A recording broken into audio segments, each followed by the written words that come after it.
MMAWeekly.com, Damon Martin here with DC, Daniel Cormier. First off, DC, congrats on an amazing win.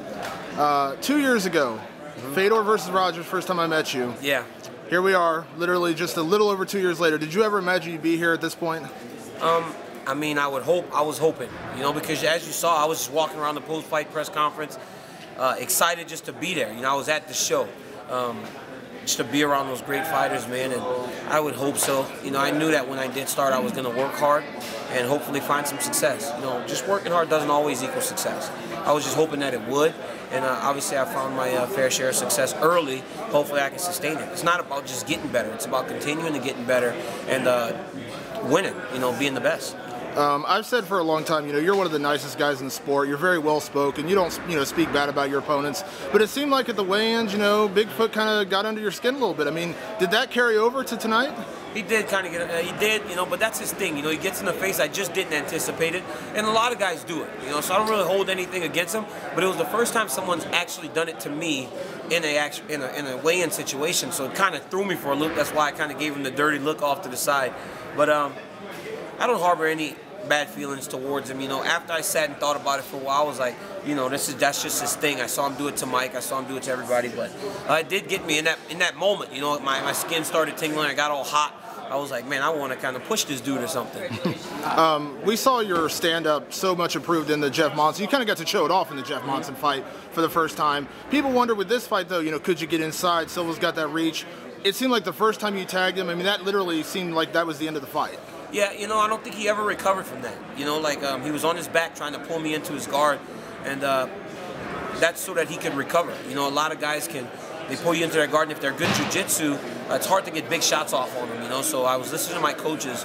Bob was yelling, let him up. So I let him up, and then one time I hit him with like a lead left hook, and he kind of staggered again. So at that point I understood that he hadn't fully recovered from the first right hand that he took. It was a big one. You said flat out before the fight, decision, knockout, submission, didn't matter as long as you got the win. But what does it mean to you now to get a knockout win, you know, over a guy like Antonio Silva, top 5 heavyweight in the world, and to move into the finals of this tournament? It's huge, man. It's a huge thing for me. Like I said, I'm always looking to be validated. You know, I'm not wasting my time here in mixed martial arts. I'm trying to get better. I'm trying to get to the point where I'm one of the best fighters in the world. And I think this kind of does that. You know, I just beat a top 5 guy by knockout in the first round. And it also gives me the opportunity to fight who I believe is one of the best heavyweights in the world and a guy that's done so much in the sport, you know, in Josh Barnett. So it's continuing to give me big fights. You know, that's what I want. I want big-time competition, and that's what I'm getting. I know you hurt your hand a little bit. Can you tell us, do you know when that happened, or? Yeah, I hurt my right hand, the very first right hand I hit him with, man. Like, I don't know what happened, but I hit him as hard as I could.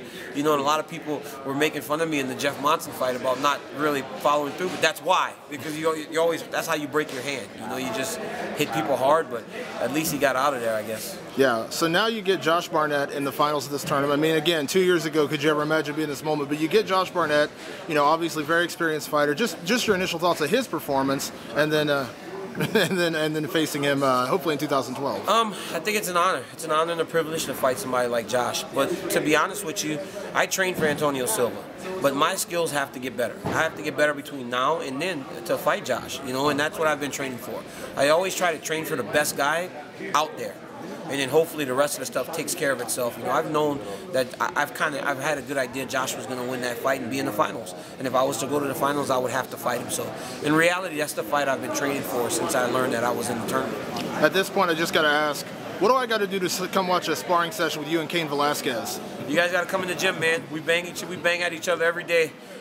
This thing's kind of going to throw a wrench in helping him with his preparation for junior. Hopefully not, but I'll still do whatever I can to help him. You know, I'm his wrestling coach, and I'll put him through all his drills and his workouts. But it's gonna be a good fight. Thanks very much, DC. Congrats again. Thanks, man.